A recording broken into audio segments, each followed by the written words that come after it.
आपका नाम बताओ सर, आपका नाम क्या है? हाँ, मेरा नाम अमरेंद्र कुमार है। अमरेंद्र कुमार। और मेरे पेशेंट का नाम प्रियतम है। प्रियतम, क्या लगता है पेशेंट आपके? वो ब्रदर इन लॉ है। आपके ब्रदर, उम्र उनकी 43 है। 43। रहने वाले कहाँ के आप? बिहार। बिहार में कहाँ? औरंगाबाद। औरंगाबाद। ठीक है जी। एक बार स्टार्टिंग से क्या दिक्कत स्टार्टिंग हुआ? में फ्रैक्चर की वजह से स्पाइनल का वो ट्रीटमेंट करवाया, ऑपरेशन। हम्म। पूरी सर्जरी हुई मेदांता में। हम्म।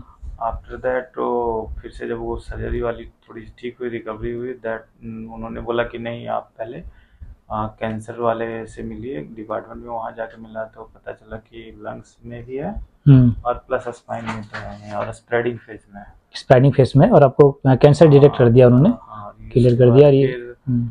उन्होंने बोला कि इसको आपको इलाज कराना पड़ेगा, कीमो या जो भी है वो पहले चेकअप करेंगे, बहुत सारी टेस्ट, बायोप्सी, ये क्या क्या हो, मुझे भी ज़्यादा आइडिया नहीं है। हम्म। उन्होंने दो तीन टर्म्स बोले थे, हम्म। सो दैट कि ये पहले शुरू करो, हम्म।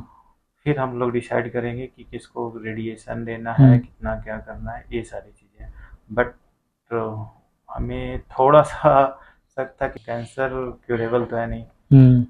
और कंट्रोलेबल है, और इनको वो भी स्प्रेडिंग फेज में। हम्म। सो दैट मैंने सोचा कि नहीं, उस मुझे बहुत सारी चीज़ें मैं भी पढ़ता हूँ थोड़ा बहुत, हम्म। तो आयुर्वेद के अलावा मुझे कोई ऑप्शन नज़र नहीं आया, क्योंकि उनको जब पता चला, ऐसे बोला गया कि कैंसर, क्योंकि उनको मैं साथ ही रखा था। हम्म। जब डॉक्टर से मिल रहा था तो वो बोलने में मतलब हिचकिचाहट थी। डॉक्टर, मैंने बोला कोई बात नहीं, ये ऐसा नहीं है, बच्चे हैं नहीं और इनको पता है सब कुछ, तो आप जो भी है बताइए। तो उन्होंने बताया था, तो वो खुद से वीडियो सर्च किया था। आपका हम्म। वीडियो जो आपने बोला कि 80% लंग्स खराब हो गया था, वो भी मैंने देखा, उन्होंने ही दिखाया। हालांकि मैं अभी तक लिंक भी नहीं मुझे पता हम्म। कहाँ से सर्च किया, ये भी नहीं पता, बट उन्होंने मुझे दिखाया। उसके बाद मैंने वही डिसाइड किया कि नहीं, जब करना ही, लोग लास्ट में जाते हैं कि अब तो डॉक्टर ने भी मना कर दिया तो यहाँ जाके देख लेते हैं।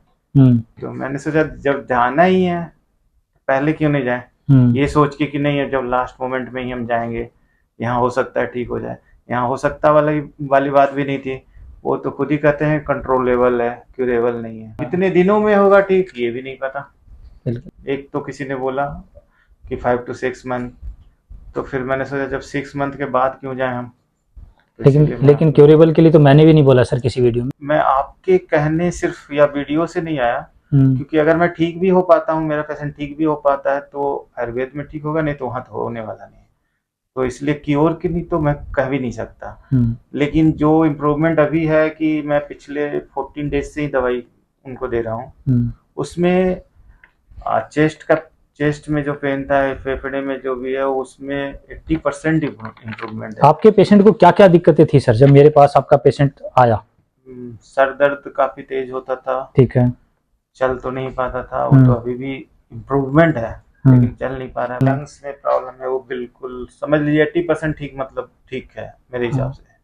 क्योंकि जब 80% हो सकता है, 20% ऑटोमेटिकली हो जाएगा। और पेट बिल्कुल साफ नहीं होता था? पेट तो एनीमा आई थिंक होता है, उसको दिया जाता था 2-3 दिन पे, तभी वो साफ भी होता था, अदरवाइज पेट नहीं साफ होता था। 3-4 दिन हो और जाते थे उस वहां पर रहने के बाद, उनसे उनसे पेट भी साफ नहीं हुआ? नहीं हुआ ये था। ठीक है। पहले पैर में वो था, मूवमेंट नहीं थी बता रहे थे आप? मूवमेंट बंद हो गई थी। हम्म। फिर रेडिएशन के बाद और कम हुई। हम्म। फिर अभी थोड़ा इम्प्रूवमेंट है, 3-4 दिन से अच्छा इम्प्रूवमेंट दिख रहा है मुझे। क्योंकि वो दिन भर में अगर एक बार भी उठा लिए, पहले तो एक बार भी हिलता भी नहीं था। हम्म। अब आज मॉर्निंग में मैं चला हूँ वहाँ से, हम्म। तो मैंने बोला उठा के दिखाओ आप कितनी बार उठा सकते हो। तो एक बार उन्होंने उठाया, फिर कोशिश किया, थोड़ा सा हिला। ठीक है। सिर के दर्द में? सिर का दर्द बिल्कुल 4 दिन से ठीक, 4-5 दिन से बिल्कुल ठीक। एक बताया था नींद नहीं आती थी। हाँ, नींद नहीं आती थी रात भर। रात में भी बहुत बार बोलते थे, वाइफ को बुलाया या कभी हमें, कि इधर हिला दो, इधर बिठा दो। वो खत्म हो गया, मैं आराम से सो रहा हूँ अभी। ठीक है जी। और एक और बताया था आपने कि जैसे हाथों की पकड़? हाँ, हाथ में वो जो बैठते भी थे, वे भी बिल्कुल नहीं बैठ पाते थे। हम्म। तो बैठ के पकड़ने में ऐसे भी रख के वो बैठ नहीं पाते थे। कंट्रोल नहीं था? हाँ, अभी मतलब तो इन वो मुझे बैलेंस? भी पकड़ते हैं अच्छे मजबूती से।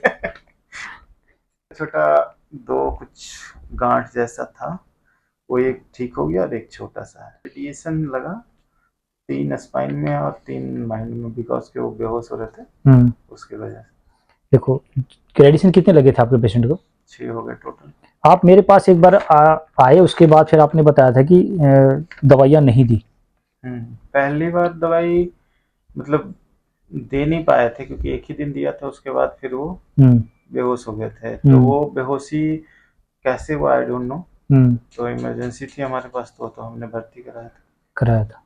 ठीक, उसके बाद आपने जैसे बोला कि वहाँ पर आपके वहाँ से ट्रीटमेंट, उसके बाद पटना से मैंने गुड़गांव उनको शिफ्ट करवाया, फिर गुड़गांव से फिर डिस्चार्ज होने के बाद मैं अपने पास रखा। ठीक है, लेकिन फिर जो रेडिएशन लगा उससे मुझे लग रहा है कि थोड़ा जो मूवमेंट पहले भी था वो भी खत्म हो गया। हाँ, क्योंकि मैं देख रहा था जब मैं उनको चेयर पे भी बिठाता हूँ तो पैर खुद से मुड़ जाते थे ऐसे, हाँ, ऊपर आ जाते थे, तो चेयर में टच हो जाता। अब वो ठीक हो गया। अब थोड़ा सा कम से कम उनको मैं बोलता हूँ पैर सीधा करके रखो थोड़ा, तो थोड़ी देर रख पाते। आप कह रहे थे कि मैं नहीं चाहता था कि रेडिएशन हो। हाँ, क्योंकि जो डैमेज सेल्स थे वो तो जाएंगे, ठीक है, लेकिन उसके साथ साथ जो हेल्दी सेल्स है वो भी जाएंगे, प्लस नर्व्स में भी इश्यू आएगा। अगर नहीं आता उससे तो फिर मूवमेंट कम नहीं होता ना। जहाँ पे ट्रीटमेंट करा और भी पेशेंट देखे होंगे आपने।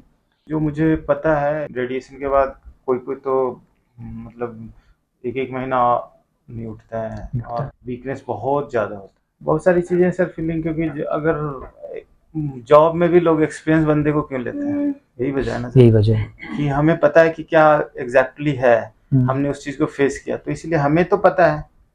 जिन्होंने फेस नहीं किया, वो अगर किसी ने देखा नहीं तो उसकी तो मैं नहीं कह सकता, लेकिन मैंने तो वो फील किया ना। एक जो विज्ञान आपने आयुर्वेद को लेकर आपके मन में, मैं नहीं मानता कि कहाँ से इस बात को आया कि आयुर्वेद से ही ठीक होगा।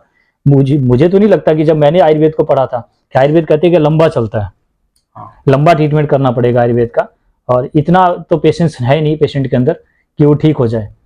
तो ये बात आपके मन में नहीं थी कि आयुर्वेद के प्रति जब जा रहे थे और कैंसर को लेकर? देखिए सर, मैंने जो सोचा, मैं उस टाइम जो मेरे दिमाग में आया कि एक तो सर एक दो रास्ते हैं हमारे पास, एलोपैथिक और आयुर्वेद।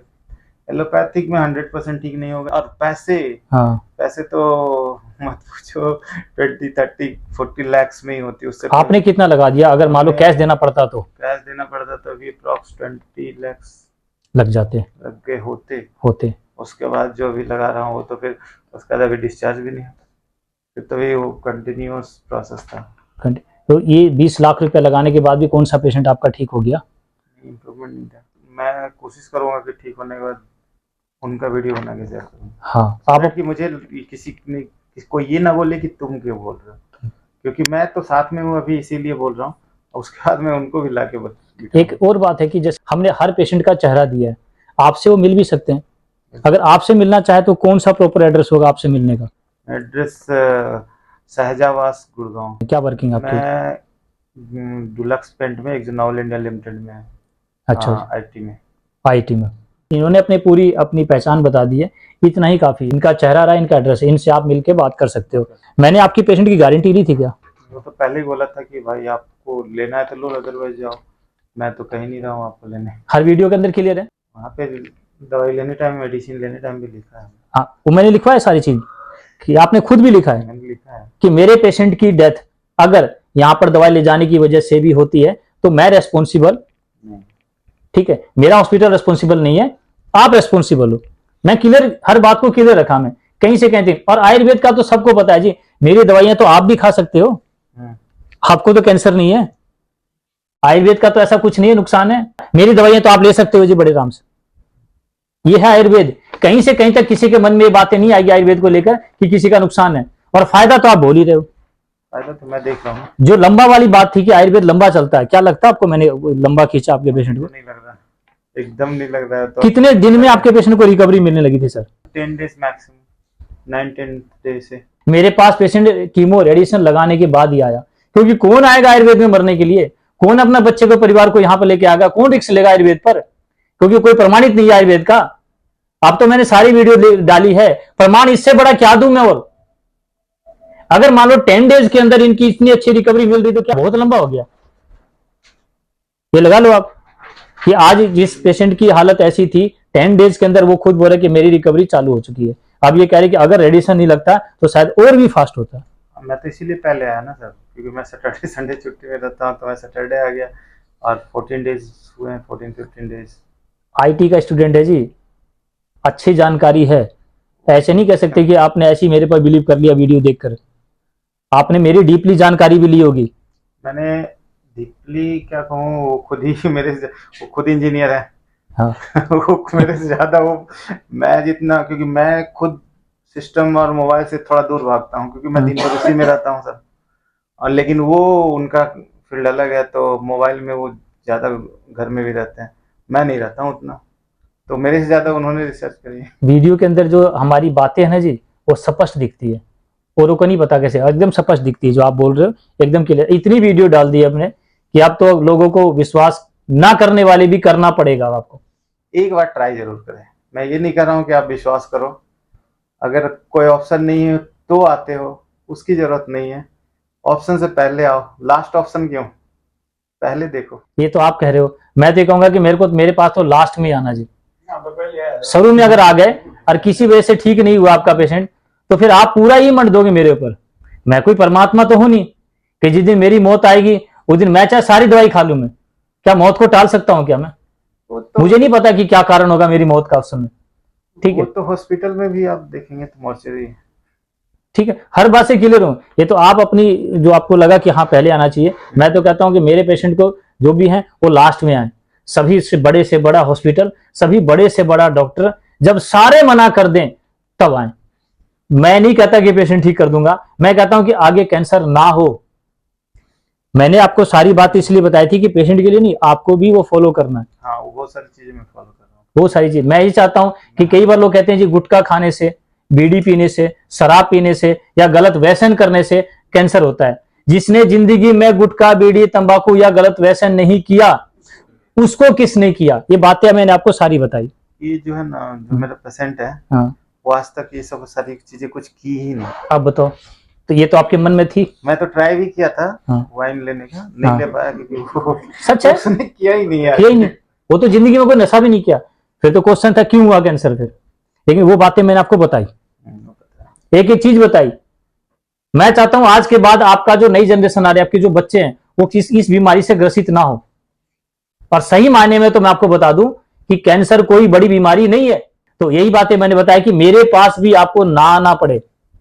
ये बातें बताई मैंने आपको, बहुत सारी चीज बताई मैंने इनको कि मेरे से भी कैसे बचें आप।